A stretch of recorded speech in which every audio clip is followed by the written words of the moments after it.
ಕೌಟುಂಬಿಕ ವಿರಸದ ಹಿನ್ನೆಲೆಯಲ್ಲಿ ಪತಿಯೊಬ್ಬ ತನ್ನ ಪತ್ನಿ ಹಾಗೂ ನಾದಿನಿಯನ್ನ ಅತ್ಯಂತ ಭೀಕರವಾಗಿ ಕೊಲೆ ಮಾಡಿರುವ ದಾರುಣ ಘಟನೆ ಚಿಂತಾಮಣಿ ನಗರದ ಜೆಜೆ ಕಾಲೋನಿಯಲ್ಲಿ ಮುಂಜಾನೆ ನಡೆದಿದೆ. ಕೋಲಾರ ಗಲ್ಪೇಟೆಯ ಮೂಲದ ನಿವಾಸಿ 30 ವರ್ಷದ ಏಜಾಜ್ ಕೊಲೆ ಮಾಡಿದ ಆರೋಪಿಯಾಗಿದ್ದಾನೆ.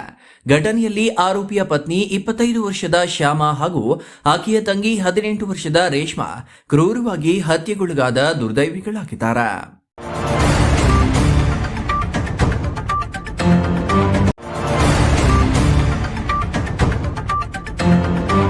ಪೊಲೀಸರು ನೀಡಿರುವ ಮಾಹಿತಿಯ ಪ್ರಕಾರ ಆರೋಪಿ ಏಜಾಜ್ ಮತ್ತು ಮೃತ ಶ್ಯಾಮ ದಂಪತಿಗೆ 2 ಗಂಡು ಮಕ್ಕಳು ಹಾಗೂ 1 ಹೆಣ್ಣು ಮಗು ಇದೆಯಂತೆ. ಕಳೆದ 3-4 ತಿಂಗಳುಗಳಿಂದ ದಂಪತಿಗಳ ನಡುವೆ ತೀವ್ರ ಸ್ವರೂಪದ ಕೌಟುಂಬಿಕ ಕಲಹಗಳು ನಡೆಯುತ್ತಿದ್ದು, ಇದೇ ವಿರಸದ ಹಿನ್ನೆಲೆಯಲ್ಲಿ ಭಾನುವಾರ ರಾತ್ರಿ ಕೋಲಾರದಿಂದ ಚಿಂತಾಮಣಿಯಲ್ಲಿರುವ ಪತ್ನಿಯ ಮನೆಗೆ ಏಜಾಜ್ ಬಂದು ರಾತ್ರಿಯೂ ಇಬ್ಬರ ನಡುವೆ ಗಲಾಟೆ ನಡೆದಿದ್ದು, ಸೋಮವಾರ ಮುಂಜಾನೆ 6 ಗಂಟೆಯ ಸುಮಾರಿಗೆ ಗಲಾಟೆ ವಿಕೋಪಕ್ಕೆ ತಿರುಗಿದಾಗ ಇದರಿಂದ ಅದೇ ಕೋಪದಲ್ಲಿ ಏಜಾಜ್ ಪತ್ನಿ ಶ್ಯಾಮ ಹಾಗೂ ನಾದಿನಿ ರೇಷ್ಮಾ ಇಬ್ಬರನ್ನು ಭೀಕರವಾಗಿ ಹತ್ಯೆ ಮಾಡಿದ್ದಾನೆ. ಡಬಲ್ ಮರ್ಡರ್ ಮಾಡಿದ ಬಳಿಕ ಆರೋಪಿ ಏಜಾಜ್ ತನ್ನ 3 ಮಕ್ಕಳನ್ನ ಕರೆದುಕೊಂಡು ಸ್ಥಳದಿಂದ ಕೋಲಾರಕ್ಕೆ ಪರಾರಿಯಾಗಿದ್ದ. ಮಕ್ಕಳನ್ನ ಕೋಲಾರದ ತನ್ನ ಮನೆಯಲ್ಲಿ ಬಿಟ್ಟು ತದನಂತರ ಕೋಲಾರದ ಗಲ್ಪೇಟೆ ಪೊಲೀಸ್ ಠಾಣೆಗೆ ತೆರಳಿ ತಾನೇ ಸ್ವತಃ ಶರಣಾಗಿದ್ದಾನೆ. ಆರೋಪಿ ಶರಣಾದ ವಿಷಯ ತಿಳಿಯುತ್ತಿದ್ದಂತೆ ಚಿಂತಾಮಣಿ ನಗರ ಠಾಣೆಯ ಪೊಲೀಸರು ಕಾರ್ಯಾಚರಣೆ ನಡೆಸಿ ಆರೋಪಿಯನ್ನ ತಮ್ಮ ವಶಕ್ಕೆ ಪಡೆದಿದ್ದಾರೆ. ವಿಷಯ ತಿಳಿಯುತ್ತಿದ್ದಂತೆ ಘಟನಾ ಸ್ಥಳಕ್ಕೆ ಜಿಲ್ಲಾ ಪೊಲೀಸ್ ವರಿಷ್ಠಾಧಿಕಾರಿ ಕುಶಾಲ್ ಚೌಕ್ಸೆ, ಹೆಚ್ಚುವರಿ ಪೊಲೀಸ್ ವರಿಷ್ಠಾಧಿಕಾರಿ ಜಗನ್ನಾಥ್ ರೈ ಸೇರಿದಂತೆ ಚಿಂತಾಮಣಿ ನಗರ ಮತ್ತು ಗ್ರಾಮಾಂತರ ಠಾಣೆಯ ಹಲವು ಇನ್ಸ್ಪೆಕ್ಟರ್ಗಳು ಹಾಗೂ ಅಧಿಕಾರಿಗಳು ಭೇಟಿ ನೀಡಿ ಪರಿಶೀಲನೆ ನಡೆಸಿದ್ದಾರೆ. ಈ ಭೀಕರ ಘಟನೆಗೆ ಸಂಬಂಧಿಸಿದಂತೆ ಚಿಂತಾಮಣಿ ನಗರ ಪೊಲೀಸ್ ಠಾಣೆಯಲ್ಲಿ ಪ್ರಕರಣ ದಾಖಲಾಗಿದ್ದು, ಪೊಲೀಸರು ಮುಂದಿನ ತನಿಖೆಯನ್ನ ಕೈಗೊಂಡಿದ್ದಾರೆ. ಒಂದೇ ಮನೆಯಲ್ಲಿ 2 ಯುವತಿಯರ ಭೀಕರ ಕೊಲೆಯಾಗಿರುವುದರಿಂದ ಜೆಜೆ ಕಾಲೋನಿಯ ನಿವಾಸಿಗಳಲ್ಲಿ ಸದ್ಯ ಆತಂಕದ ವಾತಾವರಣ ನಿರ್ಮಾಣವಾಗಿದೆ. District Chintamani town police station limits JJ ಕಾಲೋನಿಯಲ್ಲಿ ಇವತ್ತು ಬೆಳಿಗ್ಗೆ ಅರ್ಲಿ ಮಾರ್ನಿಂಗ್ ಒಂದು ಡಬಲ್ ಮರ್ಡರ್ ಕೇಸ್ ರಿಪೋರ್ಟ್ ಆಗಿತ್ತು. ಈ ಸ್ಪಾಟಲ್ಲಿ ಬಂದಾಗ ನಮಗೆ 2 ಜನ ಲೇಡೀಸ್ದು ಬಾಡಿ ಸಿಕ್ಕಿದೆ. ಒಬ್ಬರು ಲೇಡಿ ರೇಷ್ಮಾ ಮತ್ತು ಇನ್ನೊಬ್ಬರು ಶಮ, 2 ಜನ ಸಿಸ್ಟರ್ಸ್ ಇದ್ದಾರೆ. ಬೇಸಿಕಲಿ ಈ ಕೇಸು ಆರೋಪಿ ಯಾರು ಇದ್ದಾರೆ, ಇವರು ಶಮಾದು ಹಸ್ಬೆಂಡ್ ಇದ್ದಾರೆ.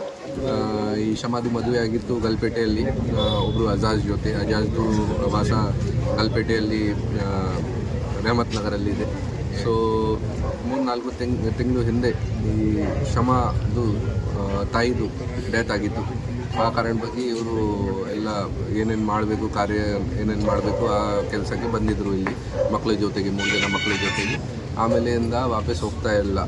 ಈ ಕಾರಣ ಇವರು ತುಂಬ ಗಲಾಟೆ ಮಾಡ್ತಾಯಿದ್ರು, ಮ್ಯಾರಿಟಲ್ ಡಿಸ್ಪ್ಯೂಟ್ ಇದ್ದರು ಇವ್ರದ್ದು ಹಸ್ಬೆಂಡ್ ವೈಫ್ದು ಈ ವಿಷಯ ಬಗ್ಗೆ. ಬಟ್ ಜಾಸ್ತಿ ಗಲಾಟೆ ಮಾಡ್ತಾಯಿತ್ತು. ಇವರು ಪದೇ ಕೇಳ್ತಾ ಇದ್ರು ವಾಪಸ್ ಬನ್ನಿ, ಬಟ್ ಇವರು ಹೋಗಲಿಲ್ಲ ವಾಪಸ್. ಇವತ್ತು ಅರ್ಲಿ ಮಾರ್ನಿಂಗ್ ಇವರು ನಮ್ಮ ಆರೋಪಿ ಗಲ್ಪೇಟೆಯಿಂದ ಬೈಕಿಂದ ಇಲ್ಲಿ ಬಂದು ಅರೌಂಡ್ 6:00ವರೆಗೆ 2 ಜನ ಮಲಗಿದ್ರು. ಆ ಟೈಮಿಗೆ ಗೇಟ್ ನಾಕ್ ಮಾಡಿ ಗೇಟ್ ಓಪನ್ ಮಾಡಿ 2 ಜನ ಲೇಡೀಸ್ಗೆ ನೈಫಿಂದ ಅಟ್ಯಾಕ್ ಮಾಡಿ ಸಾಯಿಸಿದ್ದಾರೆ. ಅವ್ರದ್ದು ಸ್ಪಾಟಲ್ಲಿ ಡೆತ್ ಆಗಿದೆ. ಬೇರೆ 3 ಜನ ಮಕ್ಕಳು ಇತ್ತು. ಇವರದ್ದು 3 ಜನ ಮಕ್ಕಳು ಇದ್ದಾರೆ, ಗಂಡ ಹೆಂಡತಿದು. 3 ಜನ ಮಕ್ಕಳಿಗೆ ಇವರು ಬೈಕಲ್ಲಿ ಕರ್ಕೊಂಡೋಗಿ ವಾಪಸ್ ಗಲ್ಪೇಟಿಗೆ ಹೋಗಿದ್ದಾರೆ. ಗಲ್ಪೇಟಲ್ಲಿ ಇವರು ಮಕ್ಕಳಿಗೆ ಮನೆಯಲ್ಲಿ ಬಿಟ್ಟು ಸ್ಟೇಷನಲ್ಲಿ ಗಲ್ಪೇಟೆ ಸ್ಟೇಷನಲ್ಲಿ ಹೋಗಿ ಸರೆಂಡರ್ ಮಾಡಿದ್ದಾರೆ ಅರೌಂಡ್ 8:45ಗೆ. ಅದೇ ಟೈಮ್ಗೆ ನಮಗೆ ಅಲ್ಲಿಂದ ಮಾಹಿತಿ ಬಂದಿತ್ತು. ಸೊ ನಾವು ಕೂಡ ನಮ್ಮ ಟಿವಿಯಲ್ಲಿ ಕಲಿಸಿ ಅವರಿಗೆ ಸೆಕ್ಯೂರ್ ಮಾಡಿ ಕರ್ಕೊಂಡು ಬರ್ತಾ ಇದ್ದಾರೆ ಅವರಿಗೆ. ಇಲ್ಲಿ ಕೂಡ ನಾವು ಸ್ಪಾಟ್ದು ಪರಿಶೀಲನೆ ಮಾಡಿದ್ದೀವಿ. ನಮ್ಮ ಸೀನ್ ಆಫ್ ಕ್ರೈಮ್ ಆಫೀಸರ್ಸ್ ಕೂಡ ಬಂದು ಎಲ್ಲ ಎವಿಡೆನ್ಸಸ್ ಕಲೆಕ್ಟ್ ಮಾಡ್ತಾರೆ. ಕ್ರೈಮ್ ಆಫೀಸ್ ಇದು ಮ್ಯಾರಿಟಲ್ ಡಿಸ್ಪ್ಯೂಟ್ ಕರೆಂಟ್ ಬಗ್ಗೆ ಮಾಡಲಾಗಿದೆ. ಬೇರೆ ಏನು ವಿಚಾರ ಇದೆಯಲ್ಲ ಸರ್, ಇವ್ರಿಗೆ ಹಣದ ವೈಯಕ್ತಿಕ ಏನಾದರೂ ಇತ್ತಾ ಸರ್? ಇಲ್ಲ, ಈ ಥರದ್ದು ಯಾವುದೂ ಇಲ್ಲ. ಈಗ ನಮಗೆ ಸಿಕ್ಕಿದ್ದಾರೆ, ನಾವು ಇಂಟರೋಗೇಷನ್ ಮಾಡ್ತೀವಿ. ಬಟ್ ಮ್ಯಾರಿಟಲ್ ಡಿಸ್ಪ್ಯೂಟ್ ಬಿಟ್ಟು ನಮಗೆ ಬೇರೆ ಯಾವುದೂ ಈಗ ರೀಸನ್ ಗೊತ್ತಾಗಲಿಲ್ಲ. ಅವ್ರಿಗೆ ಇಂಟರೋಗೇಷನ್ ಮಾಡಿ ಆದಮೇಲೆ ಗೊತ್ತಾಗುತ್ತೆ ಸರ್. ಈಗ ವೈಫು ಅವರು ಲವ್ ಮ್ಯಾರೇಜಾ ಅರೇಂಜ್ ಮ್ಯಾರೇಜಾ, ಎಷ್ಟು ಏಜ್ ಸರ್? ಅದು ನಾವು ಕೇಳ್ತೀವಿ, ಚೆಕ್ ಮಾಡ್ತೀವಿ. ಬಟ್ ಅರೌಂಡ್ 8 ಇಯರ್ಸ್ ಆಗಿತ್ತು ಮದುವೆಗೆ. ಮತ್ತೆ 3 ಜನ ಮಕ್ಕಳು ಇದ್ದಾರೆ. Jangalahalli Ashwath, power news 1, Chikkaballapur.